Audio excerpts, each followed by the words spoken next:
Ready? Let's do it. Okay. Hey everybody, welcome back to Real Estate for Introverts. Last week, we talked about, what did we talk about last week?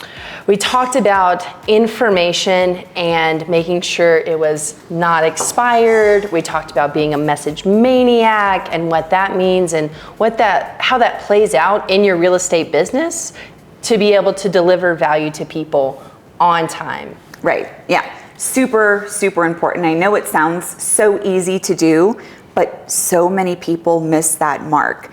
It's so important to ride the wave of emotion from your clients, from people that are interested in using you in real estate, riding the wave. Don't miss the wave, whatever you do. But this week, we're gonna talk about something really exciting, and that's starting your group. We kind of have this saying like Field of Dreams, if you build it, they will come. That's right. And it is so true. So when I started this podcast, I had 48 groups. Now we're up to like 50 something. Oh my gosh. And then just today I send out a message to somebody and I'm like, hey, I should start a group there. And I was like, stop. Like I have a problem. There's something wrong with me.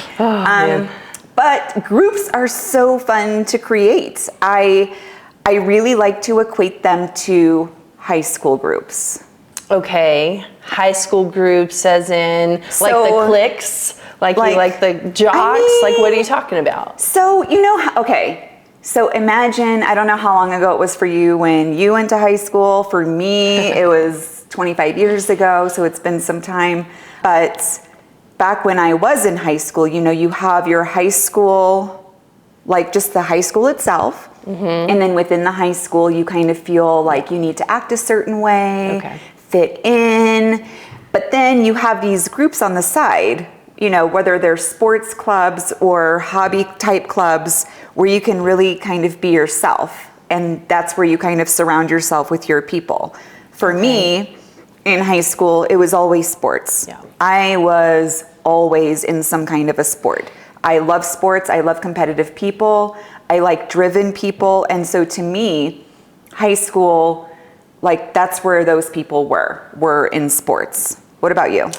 Yeah, same. Like sports, I played all the sports. So I went to a super small high school. So we didn't have a ton of other options. I remember thinking, oh, look at those theater people. What are they doing? That looks fun. But like they definitely weren't, my people. I was like, whoa, that looks fun. But my time was always dedicated to sports, no matter the season, I'd played volleyball, basketball. I even did a little golf. I was a pole vaulter. I don't know if I've ever told you that. Now to be fair, I only did golf to get out of school. Like I was terrible. And they gave you a free lunch and you got to spend the whole day outside. But like I enjoyed sports. I'm not sure if I ever felt like those were quite my people though, because I always felt like I cared more than they did, that I was more dedicated. Like it just meant more to me. Like we all played, like especially softball, which I played in college. So obviously I cared more than, your typical high school player.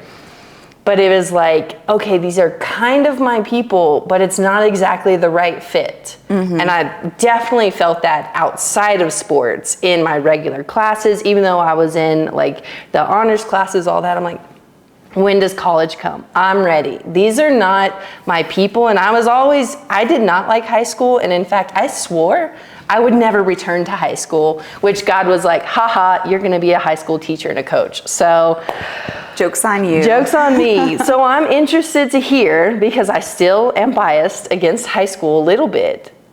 How is it a 2.0? Like how is social media, how is that my group on social media gonna be a 2.0, a better version? Because now you're drawing from a bigger population. Okay. I don't know how big your high school was. My first high school, Chincoteague High School in Virginia, on this little island off the coast of Virginia, population 5,000. My class had 27 people in it. Okay. Not a lot of people to draw from for the clubs. Definitely. And we were the school where you're watching the football players, and then during halftime they run off the field, grab their band uniform, run back out onto the field. Oh yeah. And then it's, it's just that kind of school. So not a big draw there. And then my second school, Bowling Green High School in Bowling Green, Ohio, a much bigger school, not too much bigger, maybe 300 people in the graduating class. Okay. But again, not a lot of people to draw from. Like, let's take the group Real Estate for Introverts, for example. So with the group Real Estate for Introverts, we started it back in August. It has 4,300 people right now, something along those lines. Nice.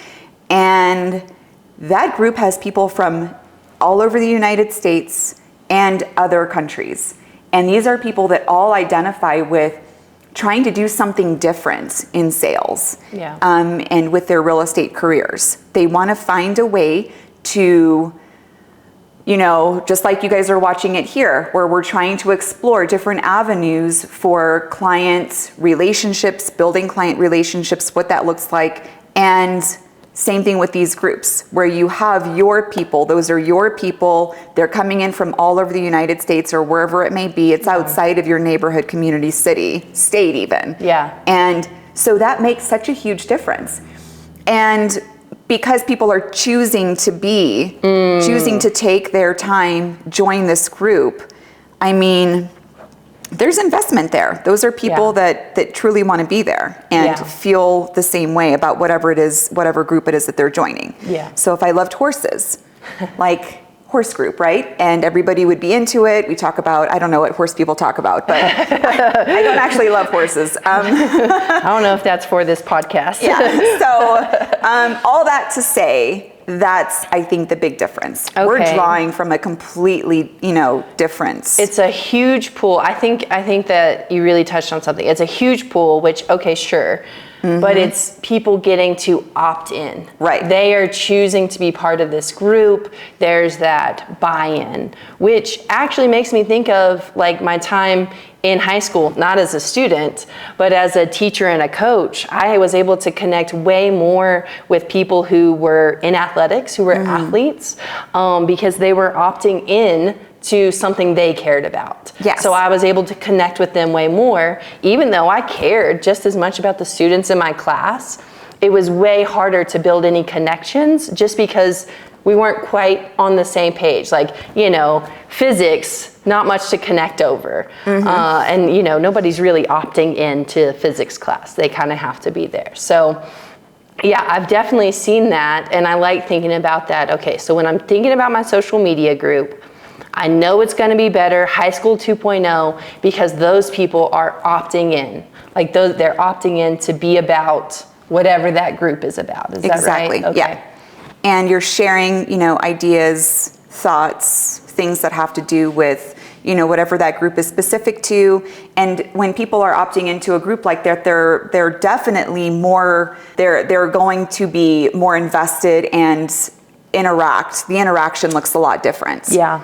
And it's crazy though. What I love most about groups, this is my favorite thing, is that the group eventually, when it starts to get big enough, it starts to find its own voice and it finds its style and even like a language. And there's like a certain energy that comes from it. Have you ever been in those groups that have to do with whatever city you live in, and some of them feel very negative, or they feel positive, or they feel uplifting. Yeah. Like I'm in this one group and I really need to leave it, but it's about, being raised by a certain personality disorder. Okay. And so I joined it, a long time ago. And I'm still in there, to support the other ladies who are raised by this personality disorder. Yeah. But it's just a sad place. Yeah. And I want to be like, y'all, but we all survived. Like, let's get after it. It's okay. It'll be okay. Yeah. But it just feels sad in there. Yeah. And then there's other groups that, like Avalanche fans groups, where everybody's excited when they're doing well, and then you feel the sadness when they're not doing well. Okay. But the great thing is that you, as the administrator, as the creator of the group, really get a chance to set the tone. And that's just so exciting for me, especially as my groups grow and I feel their own voices start to come out and like the common theme within the group. And it's it's really, really fun to watch. And I'm all about positive, uplifting communities. So the second I feel that vibe going in an opposite direction, like I really make sure that whatever's posting in there, it's always feels uplifting. And if somebody's not buying into that kind of tonality, like I get to just kick them out. Right. How is that not better than high school? Right. High school 2.0 is so much better. As soon as you get the drama llama in there, you kick them out, they're gone, and decline and ban. Like, it's a really great feeling. That's awesome. Yeah, you really get to exercise protection of the group. Exactly. Like, that's a great way to think about it. I like that. And you can help guide that group voice. But also, I like that you're saying you also get to watch and enjoy that group voice as well. Like, you're helping protect it and give it life, but it's also life-giving to you. It is. Yeah, that's cool. Yeah, it's so fantastic. And so that's my absolute favorite thing about group creation, that when I first started this, I didn't see it go, like I didn't even understand what that would have meant. If I was telling me 5 years ago about this, I'd be like, I have no idea what you're talking about. I'm sure a lot of you are feeling the same exact way right now, but just trust me, you'll see exactly what I mean. And it's just really a fantastic feeling to be in charge of something like that, like the leader of something like that. Yeah, wow. And it feels like, you know, when you step into that, you have to be real. Like, if you try to fake it, then the group will copy that and be fake. Yeah. There's this great quote by John Wooden that's all the books and all the shelves, you know, it's really about who the teachers are themselves. And so it's really about who you are as a person, as a leader, is gonna make more difference than what you say. And I feel like that's what you're saying. It's like, set the tone with your real authentic, find your people to echo that, but then you can be, is it the best version of yourself? Is it a version of yourself? I think it's what a are we version. talking about? Okay. Because of course I interact differently with like the personality disorder group than I do with like The my introverts mom's with group. the mom's group. It sounds a lot different. That's so true but though, yeah. even then, but you know, I think that the creator of like the personality disorder group, I'm obviously not the admin for that. It's just a group that I'm a part of. Sure. But I think that if I were the admin of that group, I would really try and like push the like survivor, like we did it, like here we are, right. crawled out of that situation and we're making ourselves better and like trying to stop the cycle, you know what I mean? And that would be kind of my agenda behind it. Yeah. And I feel like that's just not more of a you know, a safe place to say their feelings, that kind of stuff. It's just a little safe different, place to say your feelings. But she's already uncomfortable. Feelings. Cross that out. No. Okay, but okay, so that sounds great. I am all for being your true self, putting good into the world, creating value. What does that have to do with like real estate though? What does that have to do with sales? Right. Like how, like people who are listening are real estate agents. What does a good group where I'm fostering all this positivity, which is great, but how does it tie into being a real estate agent? That's a really good question. So what happens is, you know, you're in these groups, you're building the relationships, you're providing value. And then what I do is once you really want people to get to know you for who you are. And I really try and portray that when I'm posting in all of my groups. And so I don't just talk about you know, value that's unrelated to me. I also talk about myself. And I make sure I put myself in a lot of the situations because I want them to get to know me, my family, what I like, what I don't like, because I want other people to feel comfortable with expressing who they are. And so in doing that, I'm a real estate agent. I run a real estate team. I own a referral group. Like those are all pieces of me that I want to share with them. And so when I do share that part about myself, it does not come across as salesy. I'm not like, hey, use me, I'm a realtor in Colorado Springs. It's I'm a realtor, this is who I am. And if people like me and they like who the person I'm putting out in front of these pages, in front of these groups, then they just come to me and ask me to help them. And that's the best thing. Okay, so this is gonna tie into something else. Do you mind if I like switch gears for a second? Let's do it. Okay, hold on a second. Let me like adjust the way that I'm like sitting, because this is very serious. Okay, so I was at this conference last week in Las Vegas. There was like 20,000 people there. Every once in a while, I question whether or not I'm an introvert. Like every once in a while. An introvert imposter. Yeah.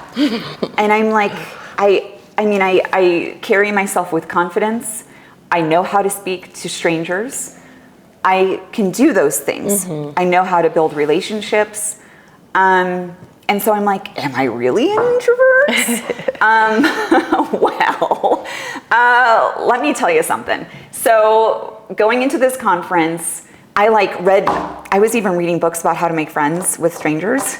And like, it's just not who I am. It's not who I am, because even though I came into this conference equipped with how to do these things, I like revved myself up. I was listening to podcasts. I was like, I'm gonna go in there and I'm gonna talk to people that I don't know, and it's gonna be so great, and I'm gonna build all these connections. Nope, did not happen. That was a flop. And what happened instead is I would get into these rooms, I would freeze, I would sit at the table or sit in the chair in the back of the room, kind of by myself. And then every once in a while, somebody would be like, hey, so where are you from? And I'm like, Colorado Springs. And I just I couldn't handle it. Yeah. It was too many people. I was interacting with people though. Especially after I spoke on my panels, people came up to me and wanted to have conversations with me. But at the end of it, I was so drained. So I was at this conference from Monday through Thursday. I came back here Thursday night, slept, and then Friday morning got up because for some reason or another, I thought it was a really great idea to like pile my Friday with all these appointments. So got up, started my day. I was like, I am drained. I have nothing left in the tank. Yeah. Moved all of my appointments from that Friday to Saturday. Went to bed at 11 o'clock in the, well, I guess still in the morning, and then slept until 7 o'clock the next day because I was that exhausted. I was that drained. Yeah. And while I was at this conference though, it made me realize, because I see other people there and they're all like I was the person eating lunch by myself. Like that's how I am. Like back in my room by 7 p.m., no later than that. And I was just so grateful that I had these groups, because if it was a group of 20,000 people on Facebook, I would have been chatting all day. It would have been great. I would have put myself out there, and it's just, that's my personality. And I love that I found a way for my personality to interact, because if my business was counting on me going out and talking to strangers, even if I'm equipped with these books and podcasts and like motivating myself, like it would have been a disaster. Yeah. An absolute disaster. Yeah. It seems like, especially thinking about your opportunity to like speak on the panels and people coming up to you, it's like the extroverts of the world have had these opportunities to build their field of dreams. They're building things out in the world and people are coming to them, they're putting on the show. You stepped into that role, got up on stage to share the value. People are coming to you. That's a real, world that has happened over and over again for years. The person stands up on stage, people think, oh, they're an expert, let me go approach them. If you build it, they'll come. But it seems like what you've been able to do, and what I'm excited about for myself, honestly, but also for people out there who really care about putting good stuff into the world and want to make a difference, is that has been translated into social media now. Yeah. And we can build it and they will come. Yes. And so, I'm excited about this. We talk about this all the time. I have a confession. I don't have any groups, but it has been like something that has been important to me since I was high school ball player, because I felt like as a softball player who cared so much more, I did find community in online groups specifically around softball. So I've always cared about building an online group, but that's been, 15 years now? And I still haven't taken the steps. So Shame. I know. And I care. I want to build places where people can add value, create value. Like, I really want to do that. So what do I need to do? How do I start a group? Like, I see it happening. I see the people in our class doing it, and I'm like so proud of them and excited. It's like, yes, really cool. 40 people in 28 hours, you killed it. And I'm like, what am I doing? Yeah. Like, I have good stuff to offer people too. Why am I not doing this? So let's get practical. We can use me as an example. Okay. Selfishly, I'm going to use myself as an example. Where do I start? What do you have, like, questions like that I should ask myself to, like? Yeah, for sure. So my first question to anybody who's starting a group, and when we're doing the classes, like, I always start off by, like, who are you? And that's like their homework for day one, is like, write down a list of words that describe you and things that describe you. So who are you? Well, I describe myself as a coach. Like, I care about seeing people become the best they can be. Like, I say I'm a Christian, but I say I love Jesus, because, like, that has absolutely changed who I am. Like, but those are the two main descriptors, I would say. Coaching, I care about deep ideas and philosophy. Like, I care about like those deep thoughts, and I like reading. That's basically it. Okay. Reading, deep thoughts, Jesus, coaching. Okay, easy. So of those groups then, because those are all groups of people, there are groups of people that fit all of those things, right? Okay, so great, yeah. Then which group are you most protective of? The most protective of, like, what comes to mind immediately, I'm kind of weighing back and forth, because I'm thinking of myself as, like, that little outsider high school player who just needed some good instruction, like, who just needed somebody to say, I believe in you, you can do it. But honestly, I'm a little more protective of, like, Christians who think deeply and, like, take their faith seriously. Like, they weigh the pros and cons, the good and bad. They deal with, Christianity is a great answer for a lot of people, but there are problems with it. And, like, we have real struggles, like, that are weighed. And so, like, those people whose faith is more nuanced is, like, might be a little more protective of that. So you're more protective of that group of people? Yeah, I think so. Of people who are willing to think carefully about their faith and what they think about the world. Then those are your people. Are you telling me to start a religious group? I mean, those are your people. Let's start a cult instead. Let's do that. We'll call it a club. We'll call it a club. Okay. Well, it's not about me. I feel safer starting a cult than speaking with authority about Christianity, honestly. Because of, my own walk has been so up and down, but it's like, I do care about those people who struggle with their faith, but who still care and, like, want to ask those hard questions. Yeah. Like, I really care about those people. So Because then, those people are me. Yeah, that's true. That's you.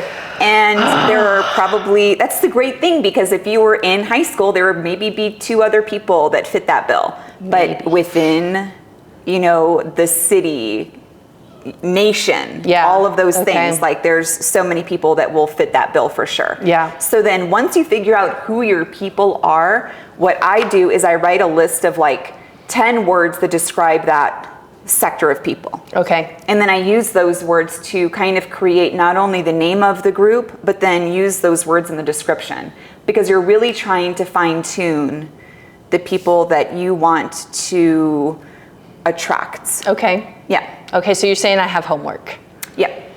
So 10 words. 10 words that describe those people, and then figure out a name, figure out whether or not you want the group to be private or public.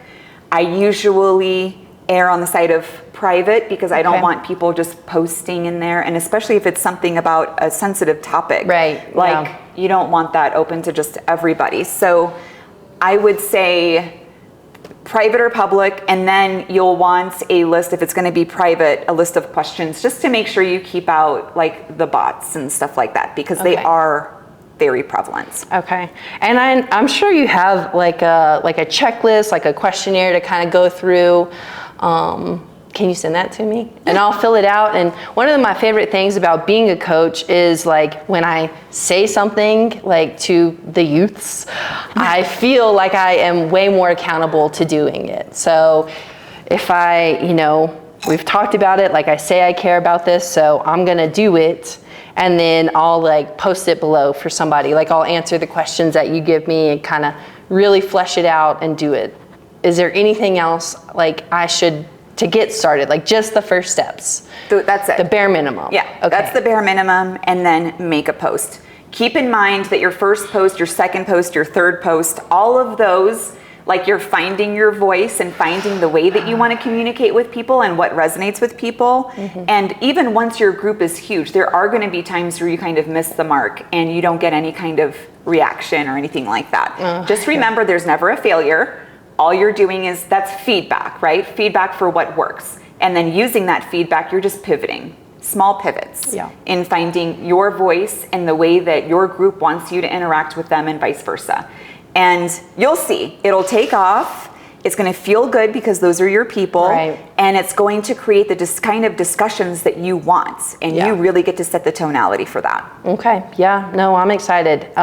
Will you help me with my post later? Can I hire you as my coach? Yes. Okay, great. Gotcha. I will be using her. Anyway, that's what we have for today.